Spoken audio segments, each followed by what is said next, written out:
Hapa polini kuna hawa dada watatu. Wapo wanakata mbuga mbaya mbovu. Ni mwendo wa ngili huu. Kwenye poli hilo kuna huyu dada anaitwa Ayomachi. Huyu binti ni kipofu. Wakati anatembea akavamiwa na upepo wa ajabu sana. Huu upepo hujulikani umetoka wapi. Kisha upepo huu kamdondosha Ayomachi chini. Huku kuna huyu chifu wa kijiji. Anafahamika kama Nai. Hapa anaandaa silaha zake kwa ajili ya kwenda kufanya mawindo. Muda huo kuna hawa vijana wake wawili wanaingia hapa. Hawa vijana ndo wanalinda ardhi hii. Pia ni wawindaji wakubwa sana. Ila chifu na mtoto wake wa kike ambaye ndio huyu hapa wa mkono wa kulia anakuja kumsalimia baba yake. Ni Black Beauty fulani hivi. Sasa wakati mzee anasalimiana na wajakazi wake akiwa pamoja na mtoto wake, wale wasichana watatu waliokuwa nakata mbuga wakavamia eneo hili. Vidume na wenyewe hawakuwa wazembe, wakanyosha migobole. Tulia. Apiga risasi. Mwamba wa gauni la Kimasai akakaa tayari kwa mapambano. Ila huku Ayomachi alikuwa amelala chini baada ya ule upepo kuwa umemzuru. Muda huo wakatokea hawa wasichana wa kijiji na wakaenda kumsaidia Ayomachi. Huku akimnyanyua na kumuuliza shida ni nini. Fimbo yangu iko wapi? Fimbo yako hii hapa, mchukua kwanza. Shida ni nini? Nadhani kuna ujio ambao sio mzuri kwenye ardhi yetu. Nimejaribu kupambana nao lakini imeshindikana na sijajua kipi kitatokea baadaye.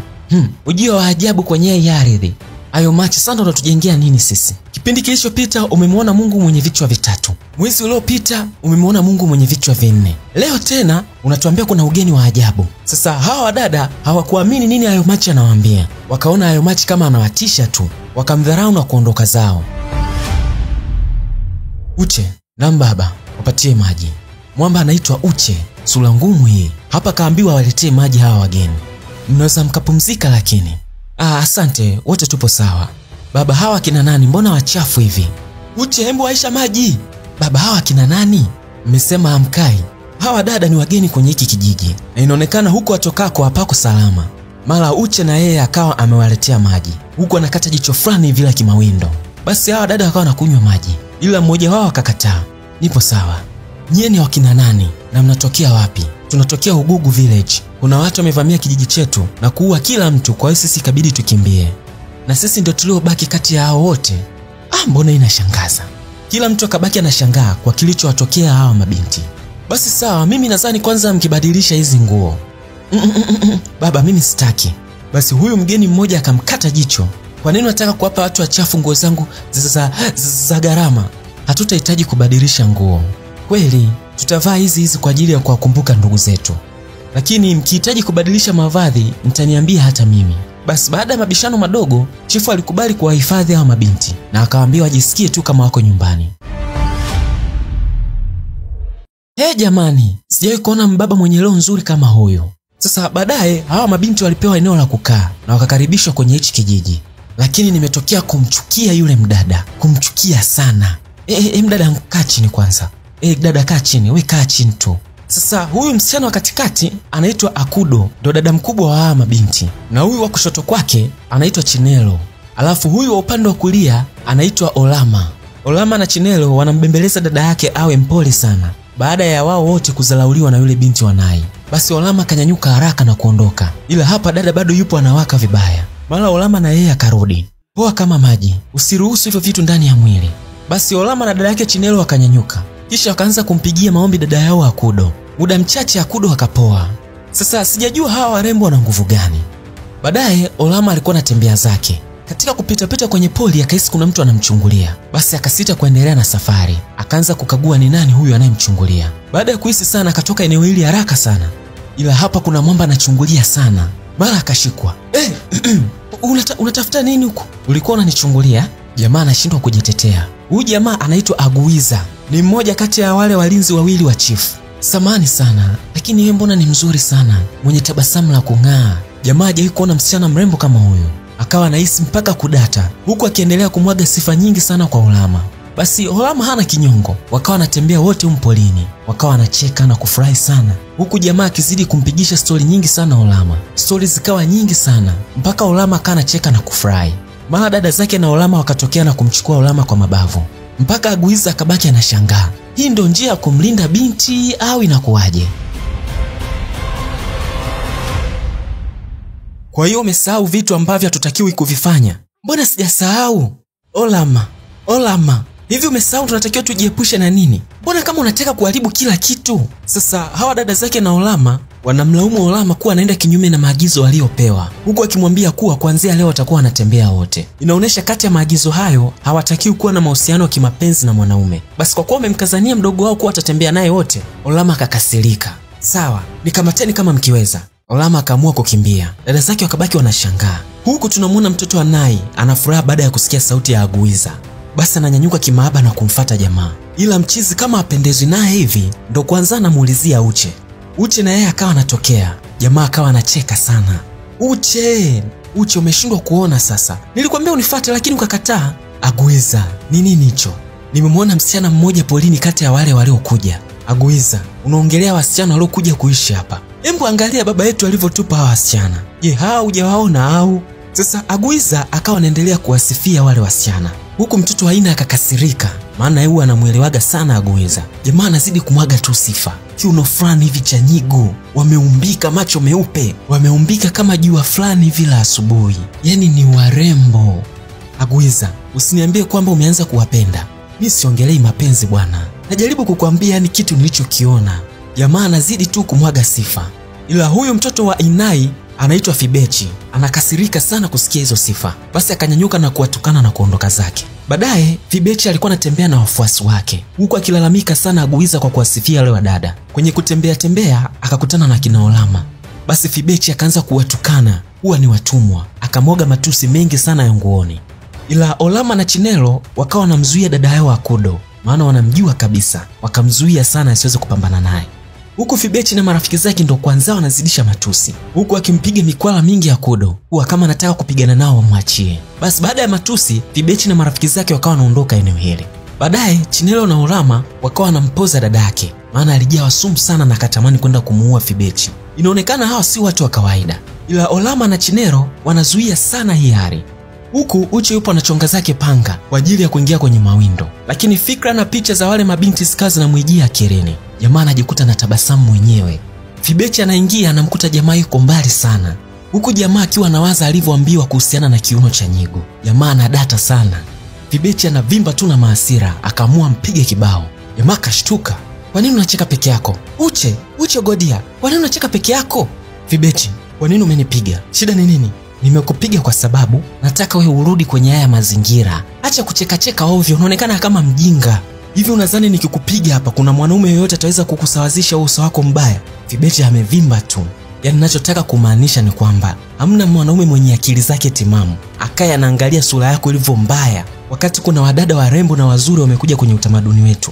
Ujinga gani huu unaongea? Najua unaelewa ninachokuambia. Wale wadada ni wazuri na wanavutia. Napenda wanavyoongea, jinsi wanavyoimba, jinsi wanavyocheza.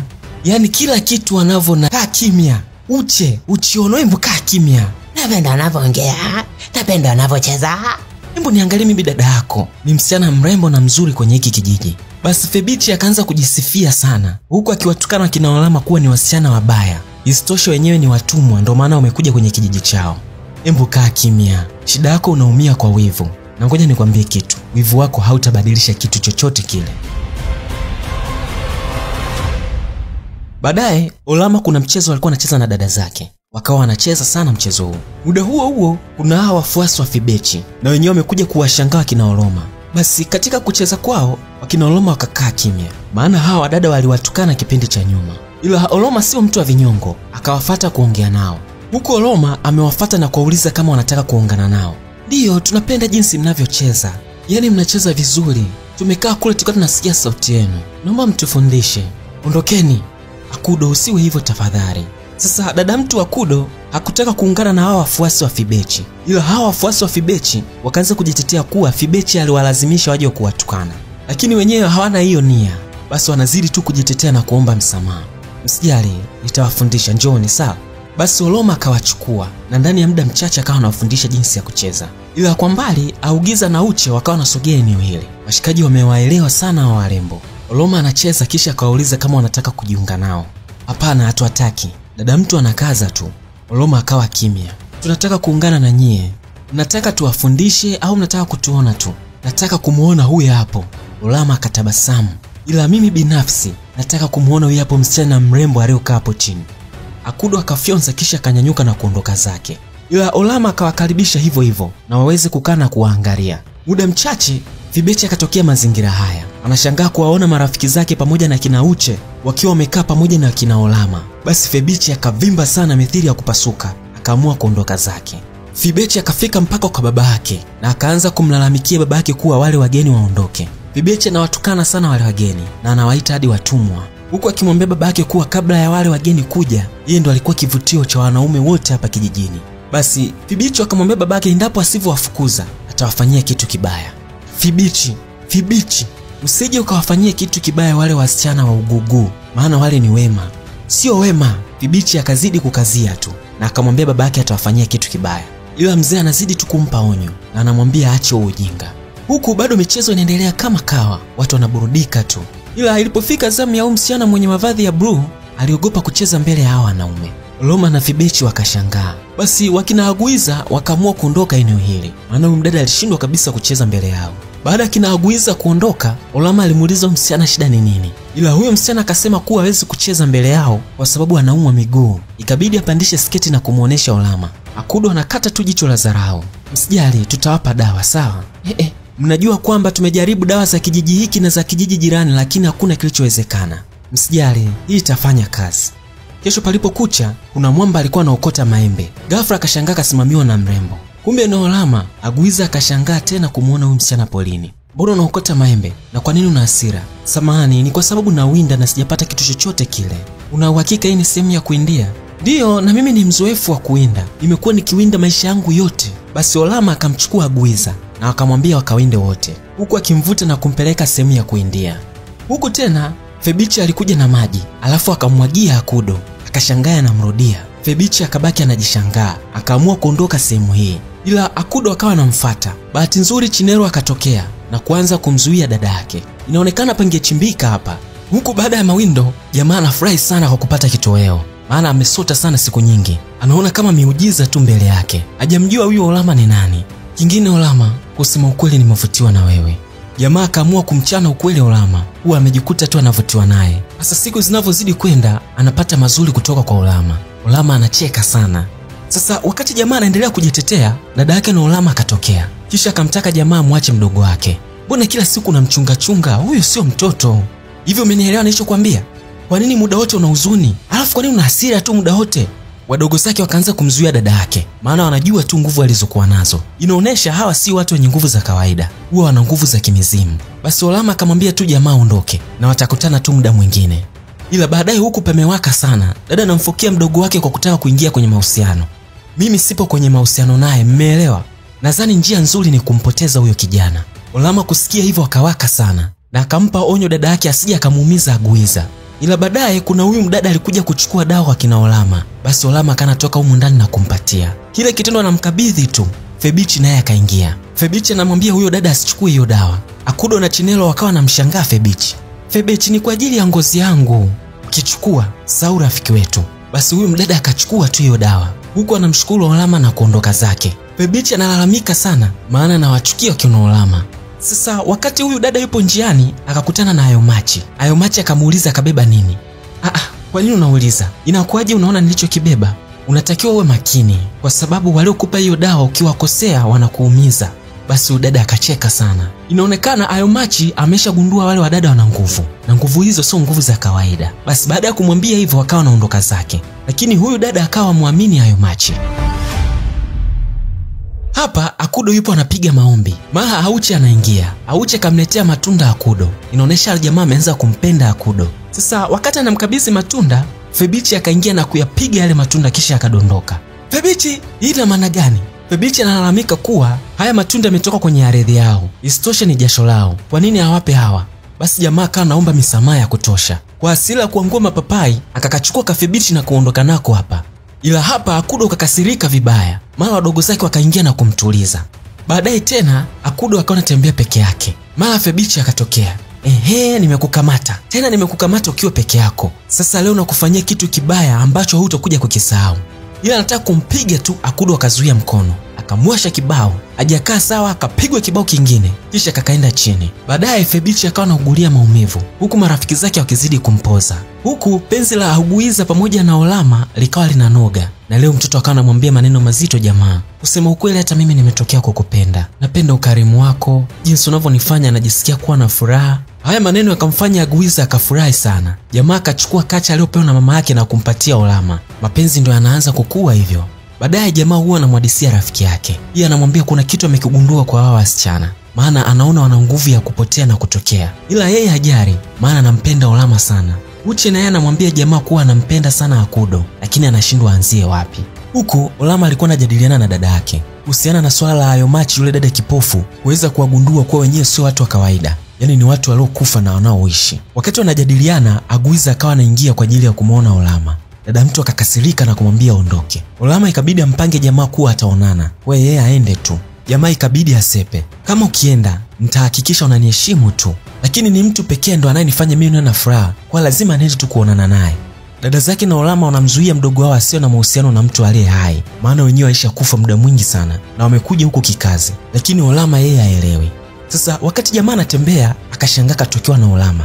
Jamaa akashtuka. Sasa akawa anamuuliza kwa nini kaweza kufanya hivyo kwa kumtokea ghafla, maana hiki kitendo sio cha mara moja. Sawa, je, vipi kugundua kuwa na uwezo huo wa kupotea? Utaendelea kunipenda? Nimeshaahidi kuwa nitafanya kila liwezekanalo kwa sababu nakupenda. Sasa Olama akataka kumweka wazi jamaa kuwa yeye sio mtu wa kawaida. Wakati anataka kuongea, Aguiza akapigwa na kitu kizito kichwani. Olama akagundua tu waliofanya hivi ni dada zake. Akafika huko akawa anawahakia dada zake kwa nini wanamwadhibu jamaa, lakini dada zake wanamlalamikia yeye alishakufa, hatakiwi kumpenda mtu ambaye yupo hai. Pia hata huko polini Ayomachi alikuwa na huyu mdada. Huyu Ayomachi akawa anatoboa siri kuwa kina Akudo sio watu wazuri, ni watu ambao wameisha kufa, kwa hiyo wanatakiwa wajiepushe nao. Huyu Ayomachi huwa na nguvu za maono japokuwa ni kipofu. Ila huku polini Chinelo alikuwa na dada yake Akudo. Akudo huwa anajibadilisha na kuchukua usika wa mdogo wake Olama, kisha anamfuata jamaa. Akudo anafika na mfuata Aguiza, kisha anamwambia kuwa yeye ampendi. Jamaa anajua anayemwambia maneno ni Olama, ila akizidi kubembeleza sana Akudo anampiga sana. Kwa hiyo jamaa anajua Olama kaja kumpiga, anabaki anakasirika tu. Ila huku sister anarudi tena polini, kisha anarudi kwenye umbo lake la dhamani. Akudo hataki mdogo wake awe na mahusiano na binadamu. Baada ya hapo huwa wanasepa. Baadaye Olama huwa anakuja kumwomba msamaha jamaa, ila kwa kuwa mapenzi yana nguvu, jamaa huwa anamsamehe. Lakini Olama bado hajamweka wazi kuwa yeye ni nani, hata ambaye aliyokuja kumpiga alikuwa sio yeye. Kwa hiyo Olama akawa ameficha hiyo siri. Huku nyumbani Aguiza anakutana na Ayomacha. Kumbe huyu Ayomacha kaka yake ni Aguiza, ila Ayomacha anamwambia kaka yake alikuwa amekaa na maiti, maana anatoa harufu ya maiti. Jamaa akadharau na kuondoka zake, labda ni sababu alivyokuwa amekaa na Olama. Huku tena dada yake na Olama anajibadilisha na kuchukua uhusika wa Olama, na siku ya leo anaonekana kashikilia fimbo. Baada ya hapo huwa anamkuta Aguiza, kisha anampiga fimbo nyingi sana. Jamaa anajua anayempiga hivi ni Olama, lakini kumbe ni Akudo. Akudo hataki jamaa awe na mahusiano na mdogo wake Olama.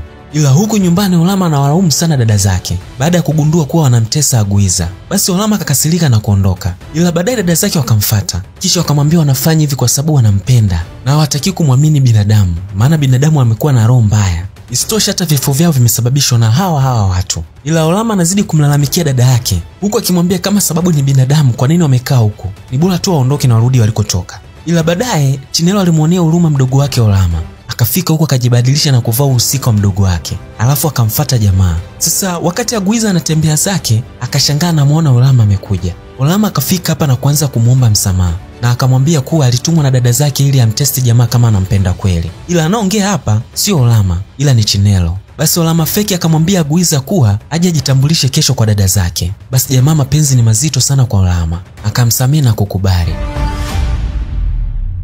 Kesho palipokucha, jamaa alifika mapema sana kwa kina Olama na akatimiza ahadi yake ya kumwambia anampenda mbele ya dada zake. Ila Afibechi aliumia sana baada ya kumuona jamaa akampenda kweli Olama. Akudo ikabidi akubali tu ili kulinda furaha ya mdogo wake. Baadaye Akudo alimfuata Uche, maana Uche alimuita Akudo. Hapa jamaa akaanza kumwaga sala zake kwa Akudo. Akudo akamkubalia mchizi. Basi jamaa akawa anafurahi sana, lakini kabla ya yote unatakiwa kufa kwanza. Nasema hivi, unatakiwa kufa kwanza.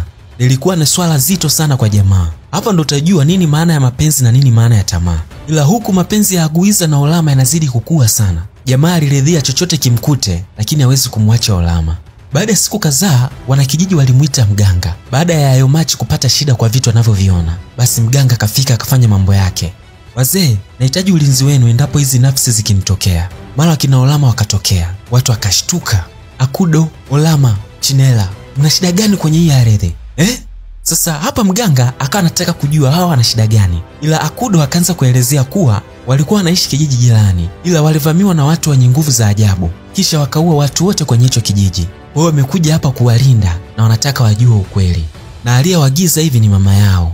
Ni nani huyo? Na kwa nini hawapende sana watu wa ardhi hii? Mama ametoka kwenye ardhi hii. Ni mtoto wa Okofia Ezebinofia. Okofia Ezebinofia? Huyo ni baba yangu mimi. Sasa hapa ukweli ndo ukajulikana kuwa babake na Nai alikuwa na mama mwingine, ambapo akabahatika kupata mtoto mwingine wa kike. Huyo mtoto wa kike akaondoka kwenye kijiji hiki na akaenda kuolewa kwenye kijiji kingine. Ila baada alivyoondoka mpaka leo hajawahi kurudi. Kwa hiyo hawa ndo wanadai ni watoto wake na wamekuja kulinda ardhi hii kwa sababu mama yao ni mzao wa ardhi hii. Ila Aguiza bado anamlilia Olama na anamwambia hawezi kuishi bila yeye. Basi Uchi akatoka mbio na kwenda kumshikilia Aguiza ili asije kazifuata hizo nafsi. Aguiza, asante kwa kunifanya nijue upendo wa kweli ukoje. Lakini ukweli ni kwamba hata mimi nakupenda. Ila kitu kilichokufa na kinachoishi haviwezi kuishi pamoja. Nakubaliana na wewe kama umegundua hilo. Ila usijali, tutakutana upande mwingine. Aguiza analia kwa kumpoteza Olama. Basi Akudo akachukua nguvu zake na kumtibu macho Ayomachi. Ayomachi akashangaa amepona macho. Kisha akavuta tena nguvu na kumtibu ule dada mwenye madonda. Kisha naye akawa sawa. Basi wote wakaanza kufurahi. Kisha kina Akudo akasepa. Baadaye kila mtu alikuwa na maumivu yake. Fibechi alikuwa anajutia sana kwa jinsi alivyofanyia kina Akudo. Hakujua kama wale ni ndugu zake. Ila hapa Mwamba bado anamkumbuka Olama. Bado ana mapenzi mazito kwa Olama.